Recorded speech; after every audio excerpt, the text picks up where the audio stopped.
USAA knows dynamic duos can save the day, like superheroes and sidekicks or auto and home insurance. With USAA, you can bundle your auto and home and save up to 10%. Learn more and get a quote at usaa.com/bundle. Restrictions apply. Whatever the occasion, effortless elegance is right this way. Because Hilton brings you new ways to stay, courtesy of the Nomad London. And it doesn't stop at award-winning dining in a space draped in velvet and illuminated by vintage chandeliers. No, this day goes beyond with unparalleled personalized service and attentive hospitality. Oh, and did we mention the Nomad London can be booked using your Hilton Honors points at Hilton.com? Hilton, for this day.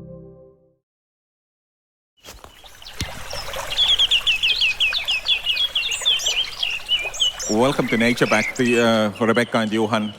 Norrsken Accelerator. Tell us a few words, where did Norrsken come, where does it come from, and why was Accelerator created? So I can start with the foundation, the Norrsken Foundation. It was started in 2017 by one of the three co-founders of the payments company Klarna. So he made a lot of money by buy now, pay later service. He felt like this is probably not the best for humanity. So he wanted to do something meaningful with the money he made at Klarna. So he decided to start Norrsken. And now it has evolved. It started with a house in Stockholm. And the ambition is really to back and support impact entrepreneurs, meaning entrepreneurs that want to solve real problems, making the world a better place. Very, very loosely, very broadly loosely defined. And so we started with the co-working space in Stockholm. And now there are 350 people sitting in a house in Stockholm. See, the model is working, so now there's a house in Barcelona. Beautiful beachfront property, 1,000 people in Barcelona. We have 2 houses in Ryda in Kigali, 1,500 people. And we just opened up a house in Brussels. So that's on the foundation side. This is where impact entrepreneurs can sit and work and working on stuff that's meaningful stuff. And Accelerator was born just recently. It was actually born 4 years ago out of that foundation. And I think that's often how Norrsken operates. They are very entrepreneurial and try out things. So they started this in the balance sheet of the foundation, and it turned out really well. Actually, some of the first investments they made have done incredibly well, and the founders really liked it. So then they decided it was time to spin it out and turn it into more of a real fund. And they did this 2 years ago by hiring Johan as the first partner to take this over. And Johan, your story goes back to the... I remember first time I saw you, your main task was helping people to kill fish, right? How does that go together with impact? I think, first of all, it's my back. I'm born and raised on a farm, and with kids, impact is important for me, for sure. When I'm super proud what we did at Fishbrain, which was my previous company. So you're absolutely right. We help anglers catch more and bigger fish. A lot of it was catch and release. So not all the fish was killed. And it ended up being a huge also data collection, because there's a lot of researchers and organizations using all the data that we crowdsource from when anglers are out there. So I think I wouldn't classify it as an impact company per se, but I think it's definitely, I'm very proud of how all this data is being used by governments and these types of organizations because unfortunately some species are getting extinct, and there's definitely some fishing pressure on some species, but not so much pressure on other species. We had those recommendations. Maybe you shouldn't go fishing in this body of water because there's high fishing pressure. Not so much in this water. Maybe fewer people knew about that water. So we did our best there. And Rebecka, your background is in investing, or have you also been in entrepreneurship? I've been on the operator side. I've been both a CFO and a CEO, but of a big financial group, so it's quite different. Very special kind of leadership, working with a lot of investment bankers and that sort of people. But it was a good learning experience, and it led me into venture about 10 years ago. And the first experience I had in venture was actually starting and raising capital for a venture fund. So I got to learn the trade by sort of doing it from scratch. And I think it's a good place to start when you've met a lot of the investors whose money you then invest. You get a lot of respect for that. We are recording this episode at Latitude59. Outside is, pouring is probably too much for the British expression for that, maybe drizzling, but it feels like +6. the sound. If somebody doesn't hear very well, they have earphones which actually help to get the sound across. But this +6 is, people talk about global warming and need for climate investments. I mean, as a typical Estonian, I would say, bring it on. I mean, we need warmer climate. This is horrible. How can we survive here?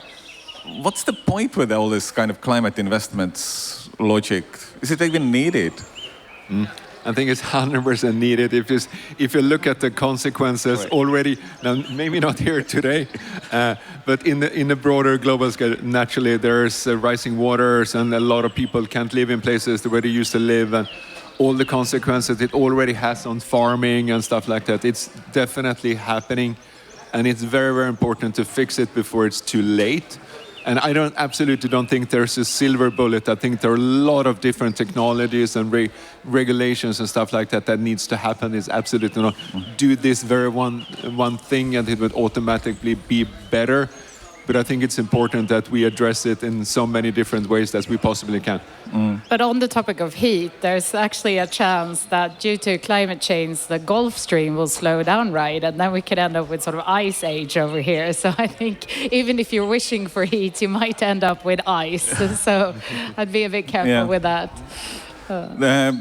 How many companies have you guys, invested in so far with the Norrsken Accelerator? I mean, how many impact startups have been born with your help? So we've invested in 80 companies in the first fund, and now we will be investing in another 80 companies in fund 2 as well.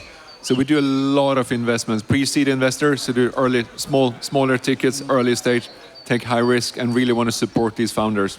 So people in the audience, what they need to be doing to actually apply or be kind of interesting for you guys?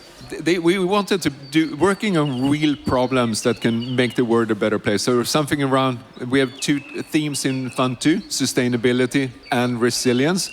Often these 2 go hand in hand. So if you're working on something that's, if you have either you come from academia, you have research that you want to commercialize, or you worked in an industry and you've seen a solution for a real problem, worked there for a decade or something like that. That's normally the type of founders that we back. But it can also be a new technology, a new application in another industry. But we definitely want some domain expertise there. But let's be clear, it's not enough that you just have an impact angle in your pitch deck or saying you're going to save the world. We are super strict on the fact that you need to be able to become a unicorn, like a classic VC requirement that you need to tap into a 10 billion plus market and really, really reach that financial unicorn status, as well as being able to positively impact 1 billion people. And those things need to go hand in hand for us. So the more your business grows, the more positive the impact is. So that's, it's important because we believe you are going to find, I think, the most attractive financial returns here as well. So we're not doing this only for our heart and because it's a mission. Of course, that's important as well. But we believe that it's super hard in venture today to get outlier returns and SaaS businesses that are so commoditized. And there's been way too many superficial sort of crowded SaaS solutions coming to market. And I think a lot of investors that are focusing solely on that are going to struggle. Kind of a bigger question with it's a lovely idea that the profits and for nature and the LPs should go hand in hand. I'm slightly doubtful that it's probably not always the case. But at the same time, I see logic, of course, that it makes no sense to build a VC fund where nobody cares about the people who put in the money or their money. I mean, it kind of has to come first, or at least on par with kind of the impact on the world. The bigger question about the kind of looking around on the headlines beyond this beautiful weather, is climate tech dead? So, you just started using LinkedIn Premium. Now what? Well, on your Premium company page, you noticed around 7.5 times more page engagement and 5 times more page views. Well done. And now, new clients are messaging you. All because you're using LinkedIn Premium, which helps you get the business growth you want. Think big, small business. Think big. Start your free trial at linkedin.com/premium small business. That's linkedin.com/premium small business. The new McCrispy Strip is here. Dip approved by ketchup, tangy barbecue, honey mustard, Sprite, McFlurry, Big Mac sauce, double dipped in buffalo and ranch, more ranch, and creamy chili McCrispy Strip Dip. Now at McDonald's. Ba-da-ba-ba-ba. Is climate tech dead as such? Oh, I kind of like that people are starting to ask this question, because I think it will, and I see some funds changing their narrative from climate, and I welcome it, because I think it will clean out the companies and funds that were just being opportunistic and just putting climate in their fund strategy to be able to tap into institutional money, but actually not obsessing over how you're going to build a good fund and how you're going to add value to founders in climate, or really putting in the effort that we're putting in at Norrsken to build a useful ecosystem and network and events that really, really support these builders. So I think we'll have a good clean out of the funds that actually are real and serious in this industry. So no, climate tech is not dead. I think it's changing though. I think as a VC investor, you always, and as a startup, you always have to listen to the market and see how you position and how you think about your solution. But it's not, it's climate. The climate problem is huge, and we're going to need to invest trillions of euros to solve it. So the need is not going away. Need is not going away. I totally agree with you. But at the same time, of course, the fashion changes or the winds change. I mean, I'm sure there are a bunch of funds which used to call themselves 5 years ago climate tech funds, and they now call themselves AI funds. I mean, I don't have any example in mind, but I'm pretty sure there are a bunch of them. Yeah, it keeps happening, right? Yeah. And there was blockchain for funds before. I think investing in general is really, really hard, right? And I really never like when there's a hype, whether this is crypto or Web3 or climate or now AI. It's because these valuations also skyrocket, and it's actually harder to make money if valuations. And I think many generalist VCs jumped on this because they saw the opportunity, but it's hard. Doing all types of investments is really, really hard. And because many VCs are, shouldn't say probably fat and happy, but there was a model, B2B SaaS models. There was this, it's called the VC factory. They would pre-seed and they got a little bit of MRR, and then there was a seed round, A round, and then there was an IPO. That model is really dead these days. And so these generalist VCs also need to come to, okay, what are we doing now? And when doing stuff related to climate, can't fix everything with software. You have to do some hardware, and which is a very different model, maybe a different capital structure. How do we support hardware companies versus supporting software companies and stuff like that? So I think I think many actually did bad investments because they didn't have the experience of doing these types of investments, because they've been doing one model that worked for more or less a decade, and now they have to adjust to how things are looking today. Some of the most valuable companies on the earth today are hardware companies. You got the NVIDIAs or in the SpaceX and those types of companies. So we see more and more generalist VCs want to do hardware investments, but again, they have to learn how to do those types of investments. I think you pretty nicely described the problem scene. Also the kind of the classical VC investment challenge of the kind of the curve or the growth curve these days. But what's the solution? Is there a solution? I mean, I'm sure there's a bunch of startups in the audience who are thinking that, I raised my pre-seed or seed round, nobody wants to give me money for my A round. What the hell has happened? We have a good data on this, having done 80 investments. We have a lot of data. And I think there's a huge advantage if you're in the impact space, because there's a lot of soft funding. So we have phenomenal performance on our Fund 1. And many of our companies, because it's always take a little bit longer time for a start. That doesn't matter whether it's hardware or software, it just simply takes a little bit more time. And then it really kills you. And then early investors, if you do like heavy dilution because you have to do like a bridge round or something like that. We've seen so many cases where if it takes a little bit longer time for them to hit the next milestone, they can go raise soft funding.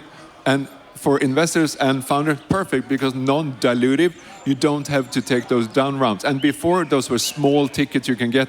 Now many of our companies be able to raise millions in soft funding, then they can hit the next milestone, and then they go fundraise again from a VC.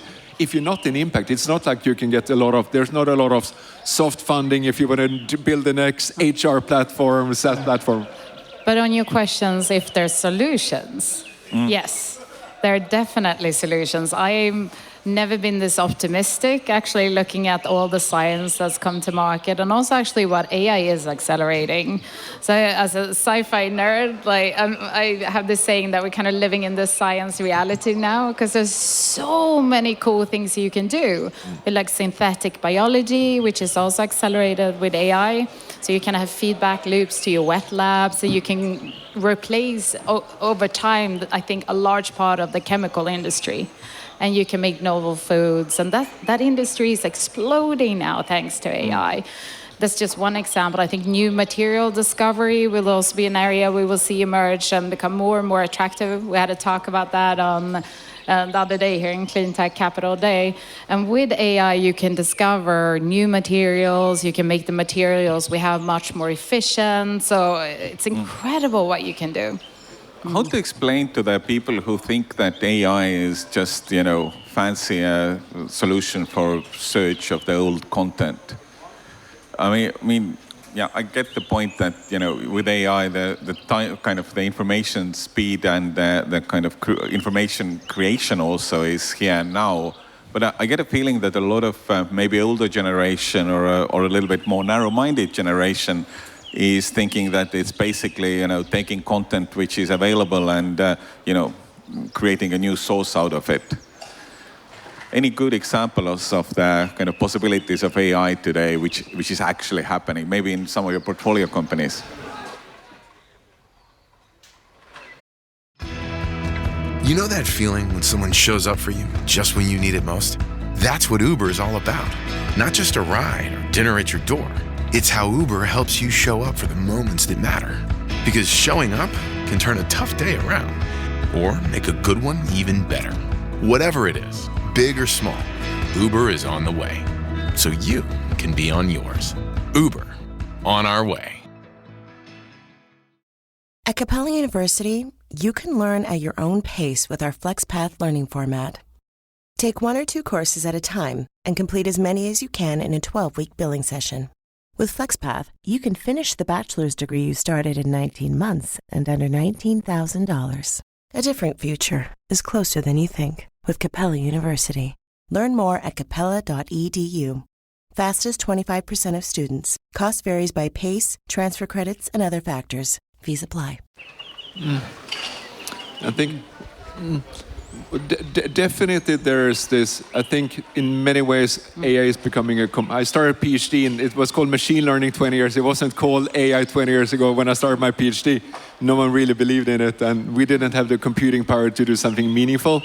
But I think what's getting really important is, okay, do we have some proprietary data? Because if everyone's training their models on publicly available information, what's really your edge? So when we look at companies to invest in, I think it's phenomenal if you're getting data, media, you're crowdsourcing or using some sensors or something, you're capturing data that no one else really has, right? So you can build some unique things on top of that data because a lot of the AI is like more of a commodity. You can use any LLM model you like. I can give a cool example from our portfolio, a company called Flocks. And they're using AI to be able to communicate and scare away animals, such as birds that collide with airplanes at airports, and can learn then what sort of signals you need to send out to scare away these animals by using AI to almost learn their language in a way, I guess. Super cool application. Kind of, you were earlier mentioning, Johan, the kind of the great success of the first fund companies. Any other examples to mention who are the kind of Norrsken Accelerator companies who are already changing the world today? I think we really like weird stuff where things that have, if it worked, it had massive scale. Yeah. And one example of a company is Air Forestry. When we met them, I think there were 6 PhDs or something like that. They're building a 6-meter big drone. It's freaking huge, right? And what do you do with this drone? The drone can fly over a tree, cut the branches, cut the tree, and fly out with the tree, which is massive impact, because forestry has been done basically the same way for the last 100 years, right? Just a little bit bigger machine, right? But a lot of destruction on the soil with these heavy machines, and there's a lot of emissions because they are all gas-powered. And here you can actually do the trimming with a drone fly it with. So it's revolutionary. They have a lot of pre-orders, and Norrsken, who was the first investor in Spotify, just recently did the A round in that one. So this got definitely attention also from generalist VCs. I don't think a generalist VC would have done it so early that we invested, but now with a lot of pre-orders and stuff like that, now the more generalist VCs are on the journey. Mm-hmm. But a drone flying off with a tree, that sounds... it sounds almost stupid, I would say. We love crazy ideas. but can there be a business case? Seriously, yeah. Can it be in any way comparable to the solutions they do now? I see, of course, that from the nature's perspective, yes, definitely. Yep. The case is there, and it's really, really strong. But thinking about the actual money on the balance sheet, are the forestry companies ready to pay for this? They are. Wow. They are. And so it's definitely all these pre-orders are for their forestry companies. So they're definitely ready to use something like this. Because also like in remote areas, if you have power lines, you don't want to have the trees to be close to the power lines. And it's super hard to do this today. So drone flying with a tree through the power lines. That sounds like an interesting concept. But they've already sold. They've had huge amounts of pre-orders in hundreds of millions. So they're like commercially... As soon as it rolls out, it's got to start selling. But I have another favorite company as well called Semvision that's doing CO2-free cement. And cement is a massive market. It's kind of the glue of the world. It's everywhere. It's massive market and it's a massive contributor to the global carbon emissions. 8% to be specific of greenhouse gas emissions come from the production of cement. As you mentioned, the greenhouse, we are sitting here at Latitude, as I probably mentioned, and yesterday you guys were part of the announcement of setting up Estonia's or Nordic's largest greenhouse. To tell to the viewers, listeners, a few words, what is the greenhouse project in Tallinn? So this is a project that is run by Scala, which is the family office of Sten Tamkivi and Taavi Tindrikus. And they've decided that they want to build the largest tech hub in the Nordics here in Tallinn, which is super cool. And it's going to be this blend of startups and people like us. We're going to sit there, so very excited about that. So you're moving? Sorry? You are moving? At least we're having a team here. Yeah, I'm gonna start coming a lot to Tallinn. So it's a huge project, and they're really building this in a very, very sustainable way as well. Like reusing the old buildings, all of the material, all of the scrap metal parts that are found in this area. So it's done in an incredible, sustainable way. So it's very mission aligned with us, of course, as well. And also the partnership with them, because they saw how we delivered, because we make 20 investments every year and we take them through an 8-week program in our house in Stockholm. So Taavi and Sten and the rest of the team came to when we ran the program in Stockholm to see how we delivered that. And I think this is, since we are an early stage investor, I think there's absolute value creation. I've been a CEO and founder for 20 years, and I've always been disappointed with a lot of VCs because they promise a lot and deliver the money. Sometimes you only want the money, right? They always deliver the money, right? But I think we want to have a model that's very, very transparent and see this is where we can add value, but this is not where we should help you. This is what we do. This is what we don't do. I'm super excited to take this program to the Krulli to here. The role of Norrsken in kasvuhoone, the beautiful Estonian name for the greenhouse. We were trying to learn it earlier here to pronounce better for foreigners, but it's basically greenhouse or the place where seeds are grown.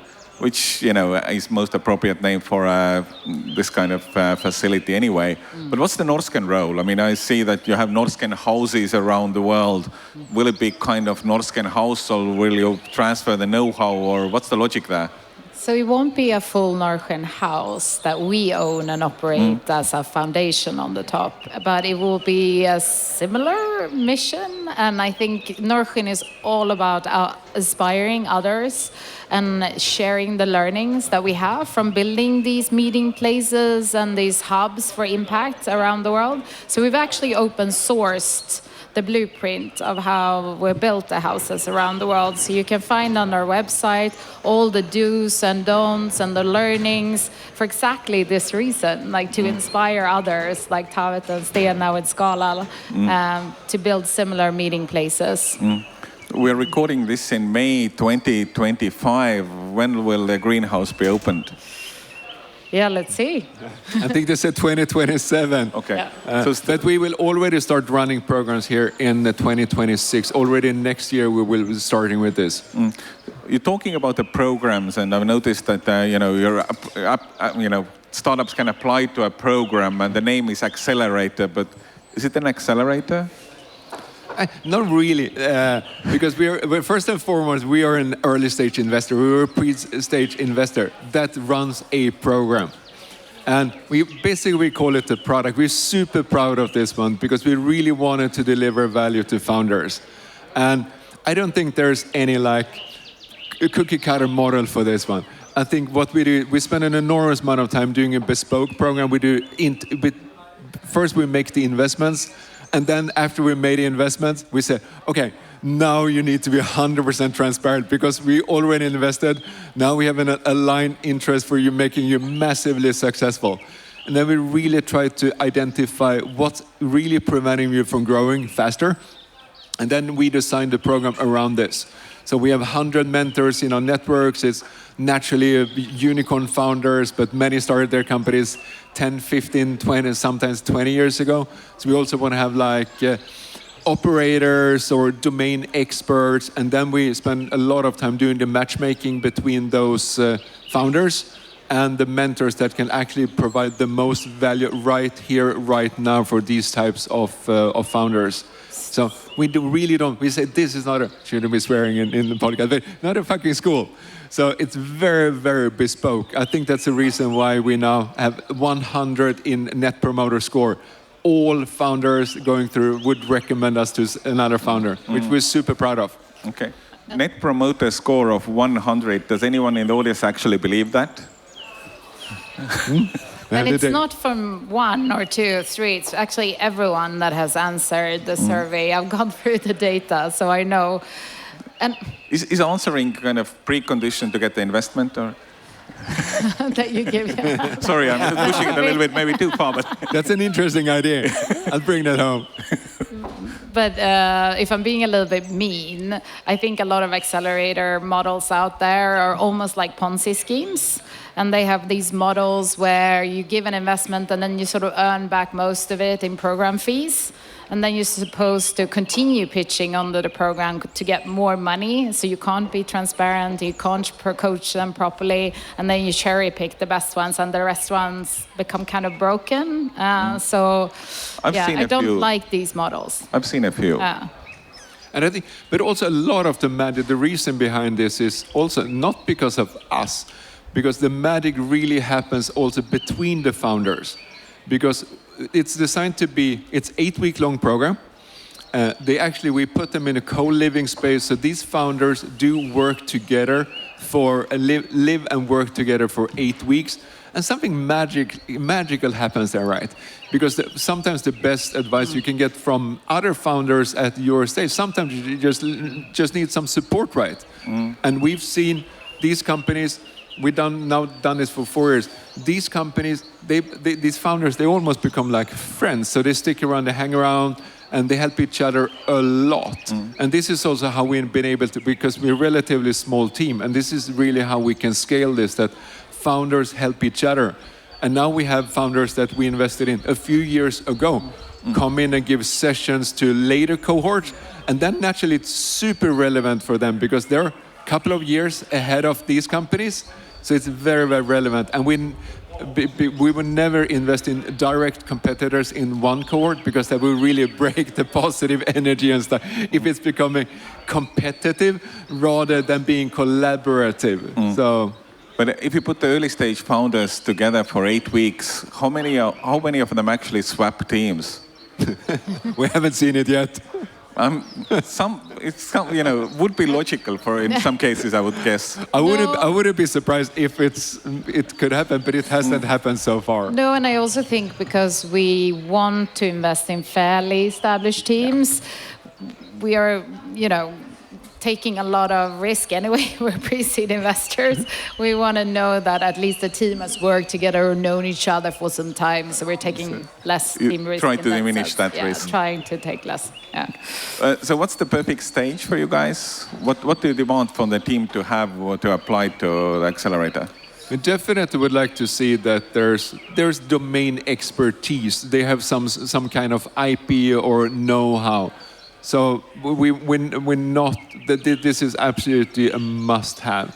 Then, of course, it's great if they have someone that a little bit more on the commercial side, because even though we do pre-seed, we like to see if there's some commercial validation.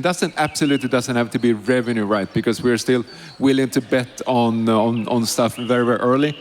But if it's a good composition of, definitely there should be some tech background, and they should have at least a working prototype. If it's software, ideally a little bit of revenue. If it's hardware, it should be like a pre-order or an off-take agreement. So composition of, a little bit of like commercial skills and definitely strong tech background. That's a must. Yeah, we can do pre-revenue for sure as well.